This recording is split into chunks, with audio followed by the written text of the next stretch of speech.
We have new developments in the Kursk area where yesterday the Ukrainians, or actually the day before yesterday, the Ukraine launched a new offensive in the Kursk region where they had already been fighting since the 6th of August of last year.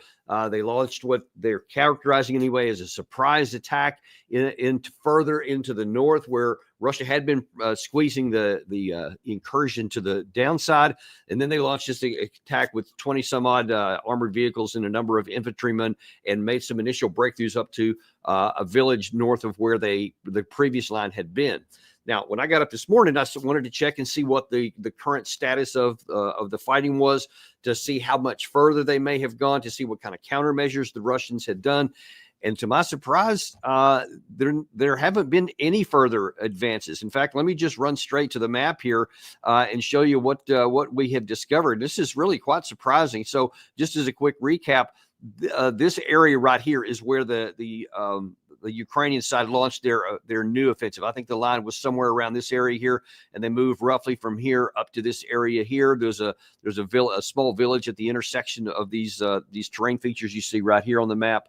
But then overnight, Russia actually blunted that and has taken a small portion of it back right here. This is now in the contested area, and for you may not remember this in the map system here, the way it works, the key is these gray areas are contested areas. So it's not controlled by either side, but it's being controlled. This was in the yellow area, which was under Ukraine control. It's now in the contested area. Ukraine, for its part, did take one small additional piece of territory, a couple of fields in this area. So it went from basically here to out to this side. That's obviously quite inconsequential. But then what is very consequential is you see this huge area in red from yesterday. So while the Ukraine side was focusing its manpower and probably mobilizing a number of folks from elsewhere in the Kursk area so that they could have some concentration of forces here, the Russians took advantage of it overnight and now taken back these large number of fields. So you can see in this one area alone, Russia retook more territory than the Ukraine side did here in their incursion at considerable cost. Moreover, on the left flank, there was another one moving here. We also showed you yesterday that the Russians had taken this area here. That's now in this particular color scheme. The purple is Russian territory. So that went from red into the purple. Now then they have moved further in with the incursion into basically the left neck of this incursion. And by the way, here is the border between Russia and Ukraine. Let me scroll out a little bit so you can kind of see where that is. And then you see this additional territory is being contested now. So the Russians went from here into here, and on the other flank, on the western flank, they went from this area into here. So you can start again to really see the methodology that the Russians are doing here. They're putting pressure on the Ukraine side on the top of this incursion, but also they're squeezing in the neck. They've already gone from there to there, and now then you see they made another pretty sizable chunk into the contested area here, and you can see they don't have to go too much further, and they're going to cut off this road right here. This is one of the primary feeder lanes that the Ukrainians have to get supplies in and out to the entire force. The town of Suja in the south right here is kind of where they're having their headquarters and where they're assembling their troops, medical support, and then ammunition, food, and everything else that they will then shovel out to the remainder of its forces in the area. If this road here is cut, and obviously they already have this one under fire control, so they can already cut this off with artillery fire and direct fire from other weapon systems. But you see, it's not much further at all till they get to the last one. And just so you understand how the military systems work here, you don't have to have physical control to be able to cut off supplies there. If you have fire control over it, where you have within range of your direct fire weapon systems, then you can literally cut the whole thing off. So in my view right here, this is probably the priority of effort for the Russians, because once this happens, then the rest of the entire incursion becomes at risk. Because if the Ukraine has to go through fields, like, because obviously there'll still be some territory here that they have, but there are no obvious big roads that they can move equipment and supplies over easily. And especially if the weather turns rainy instead of frozen, then it turns into a morass here, and it becomes very, very difficult to get large numbers of supplies in and out. So this is at a whole problem here. This this incursion is starting to look very weak, and in the fact that barely 36 hours in, it's already been blunted. It's not going any further, and it's already starting to go back while they're losing additional territory in the north, the west, and in the east. So if you're looking at this from just a military perspective, you're saying, okay, things are not looking that great for the Ukraine side. So you would expect, okay, well, in a normal environment, you would expect to hear the president or the leader of the Ukraine side say, well, all right, we're running into some difficulties here, but we're still fighting hard or something like that. But as we've been seeing more and more with President Zelensky, the actual facts on the ground seem inconsequential when it comes to him promoting his view of things the way he would like them to be. And we have another example of that here. Earlier today, he went on and made an address that he posted on his YouTube channel to explain exactly what's going on, in his view, in the Kursk area. Сьогодні рівно 5 місяців від початку наших дій на Курщині, і ми зберігаємо буферну зону на російській території. Активно знищуємо там російський військовий потенціал. За час Курської операції ворог втратив вже понад 38 тисяч своїх солдатів тільки на цьому одному напрямку. Із них близько 15 тисяч безповоротно. Росіяни перекинули на Курщину сильні свої підрозділи. Там задіяні солдати з Північної Кореї. Важливо, що всю цю свою силу окупант не може зараз спрямувати на інші наші напрямки, зокрема на Донеччину, зокрема проти Сум, зокрема на Харківщину чи Запоріжжя. Я дякую всім нашим воїнам, які повертають війну додому в Росію. Okay. Now, it may feel good to, quote, take the fight back into Russia and on their territory. Certainly that's the case. I mean, nobody in Russia wants that. Putin doesn't want that. And it's a sore point for many of the Russians, without question. But what does that gain you in terms of the war? How is that helping your side improve its situation or to win? If you're fighting a war, you have to be fighting to win the war. If you're not fighting to win the war, then honestly, what's the point? What are you doing? Because if you conclude that you don't have the capacity to win the war, then to continue prosecuting it means that you're only going to continually lose until at some point your force is literally ground to dust, and it'll get to some point, and no one knows where this point is, where it will cease to function as a coherent unit and it will literally collapse. I mean, it's not like a situation where, all right, if this was 100% when it started and it's whittled down to, 75% and then 40%, and then it can literally just keep going until it gets to 0%. It doesn't work that way. There'll be some percent when it gets down to that's different for every force and every time, but then when it will suddenly just collapse. And man, we have to be we're certainly closer to that point now than we have been. And many of the signs are starting to show, many of the cracks are starting to appear that shows that they're probably getting close to that point where they're going to break. You're seeing large scale desertions. You're seeing the difficulty of training of the troops, difficulty of mobilizing new people being trained to fight and then not fighting once they get there. So all of those things are starting to go. And then, of course, you look on the battle map and you see the territory continuing to shrink. And then even in this particular one here, which he's loving to tout. And again, unfortunately, this has some positive effect from the Ukraine perspective in the media sphere. So on social media, in the major media, in the mainstream media for the West, because it's getting lots of headlines. And people are putting a microphone on his face and listening to what he has to say and putting it out on their own media there.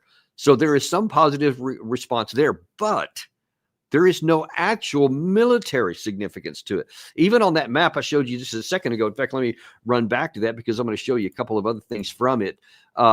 When you look at the area where they have gone into, I mean, let me zoom really close in here so you can see.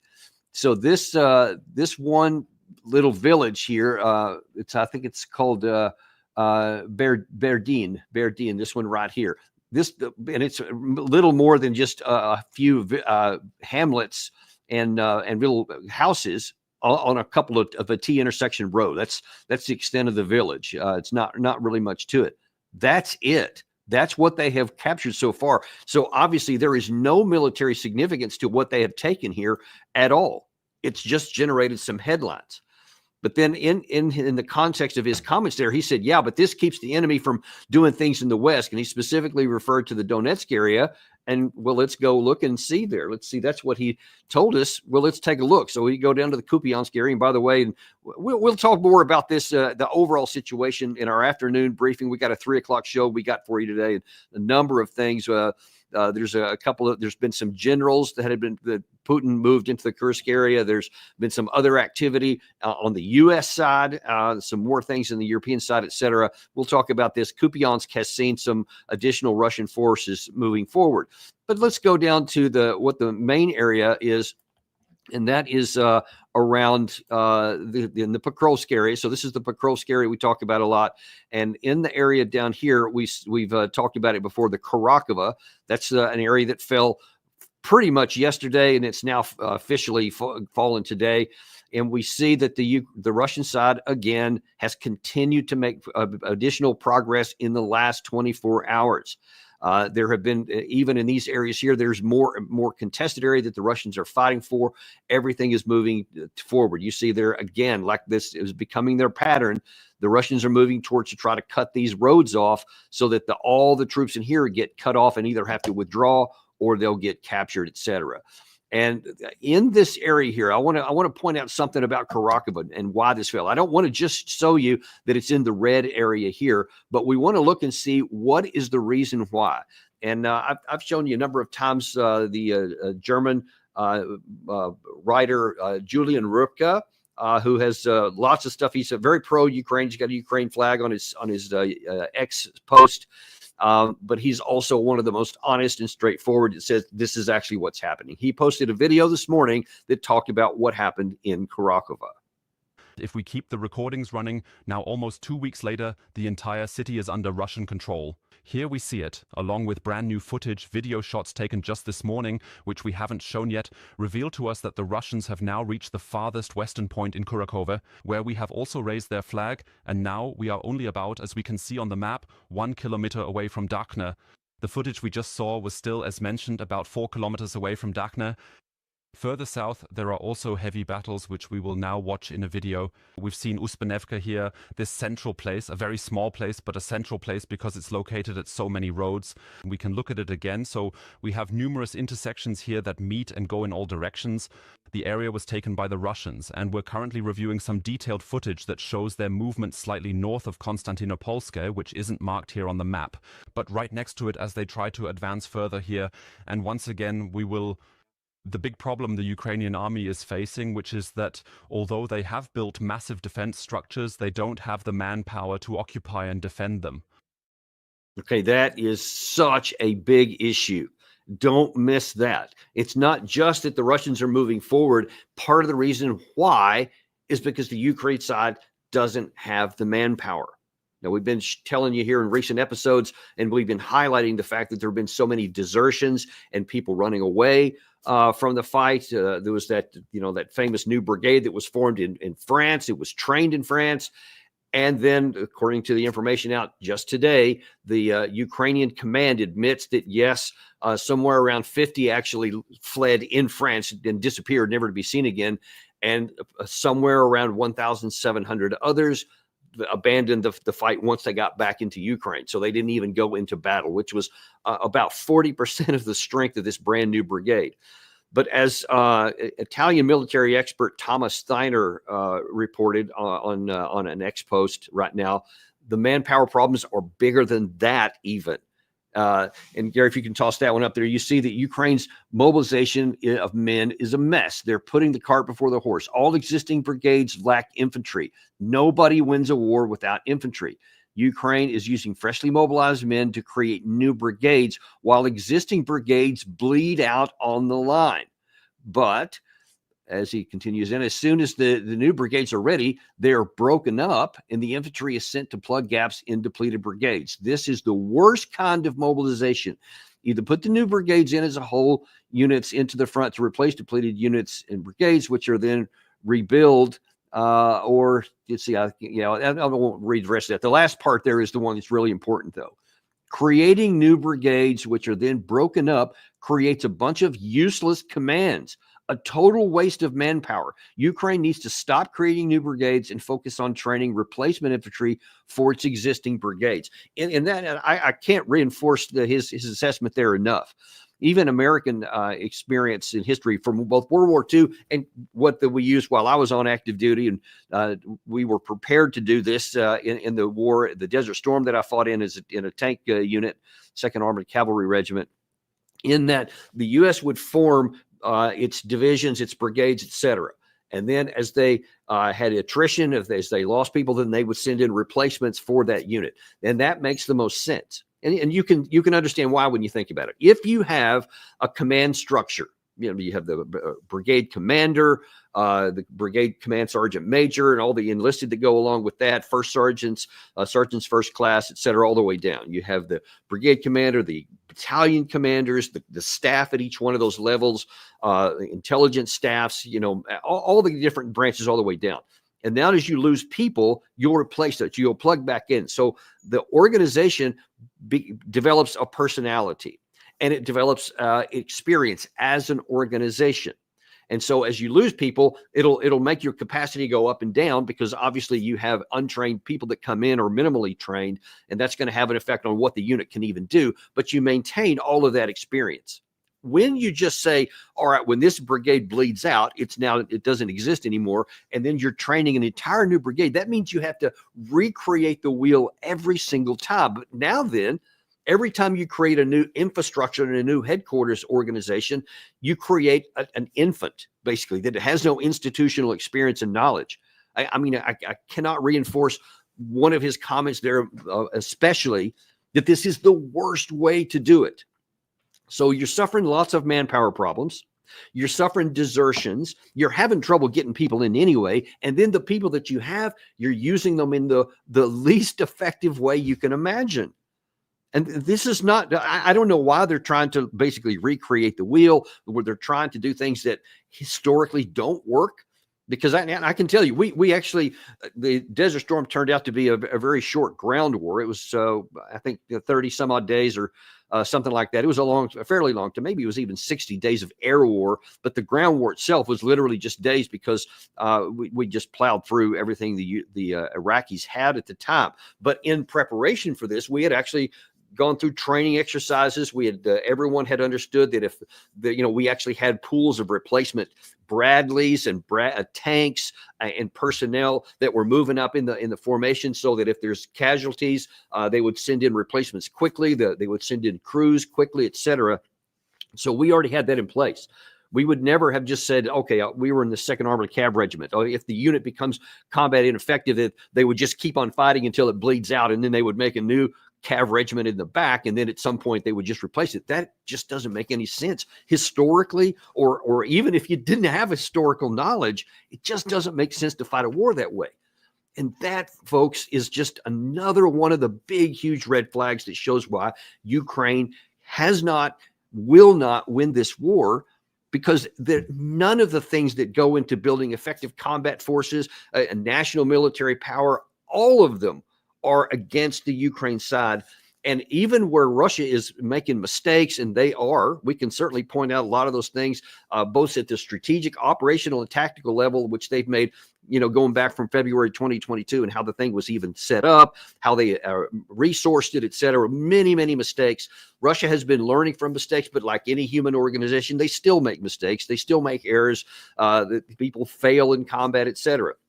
It's stuff that everybody has to deal with, but that's the whole nature of warfare. You have to slug it out and fight it out on the battlefield. Well, when one side is doing pretty good or really good in some areas, and exceptionally good in let's say, for example, in the defense industrial base categories and the natural resource categories and the man pool resources, but then the other side is just falling apart left and right. And then what assets they do have there and misusing them, you can see there's no chance. Now, that's an unemotional situation, an analysis of the situation that I can just make. Militarily, it's just true. Those are historically provable facts and valid issues that have to do with how wars are fought, won, and lost. You would hope that the leader of that group would understand that, because I'll repeat again what I said at the beginning and show you why.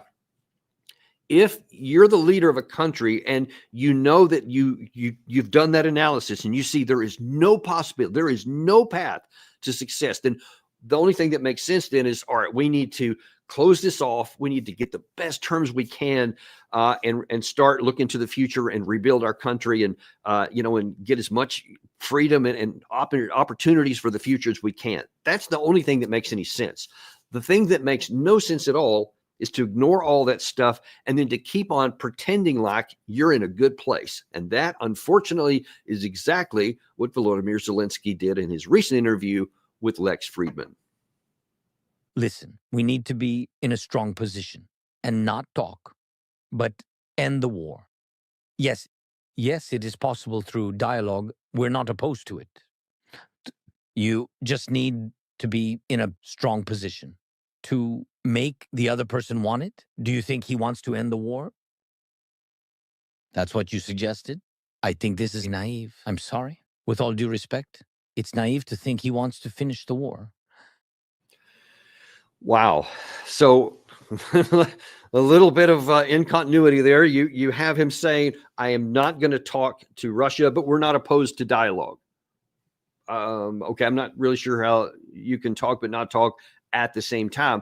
But perhaps reading between the lines, he's saying, well, we just have to get stronger. So once we get stronger, then we'll talk to him from a position of strength, and then we can negotiate an end that we like, which is nonsensical. It's never going to happen. I mean, I just showed you just the tip of the iceberg. We could do a whole show on all of the fundamentals that go into building national combat power and why they are irrevocably on the Russian side.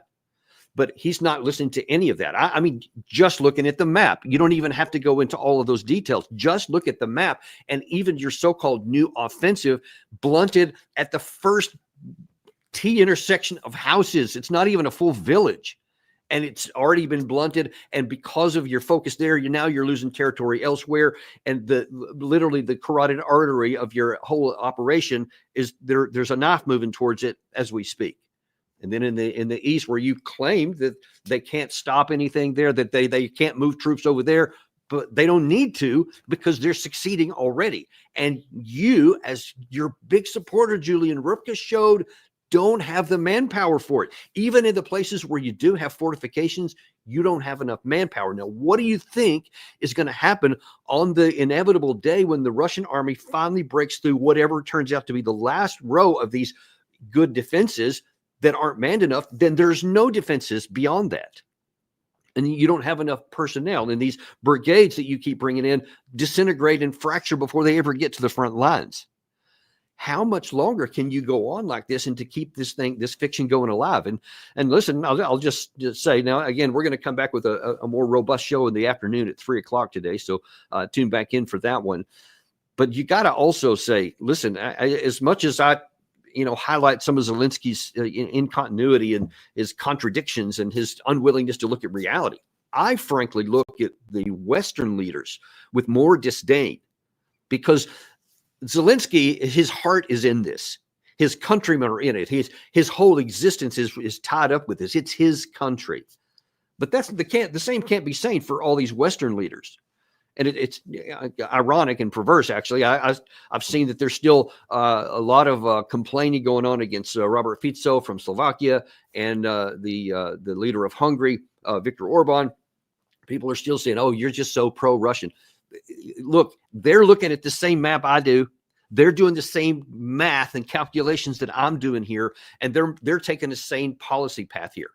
But instead of the rest of Europe going, oh, shoot, man, I didn't see the math. Yeah, let's go ahead and do something else. They're still doing the same as Zelensky and just keeping these lenses on that say, well, that's not the outcome I want. So I'm going to go down this path anyway and just pretend like it's valid, like there's actually a road there.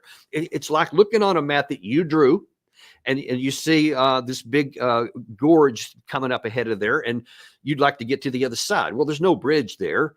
So you're going to have to go, 10 miles down this way to find the next bridge and go, yeah, but I want to cross here. So I'm just going to draw a map of a bridge on there, and now I'm going to drive across it.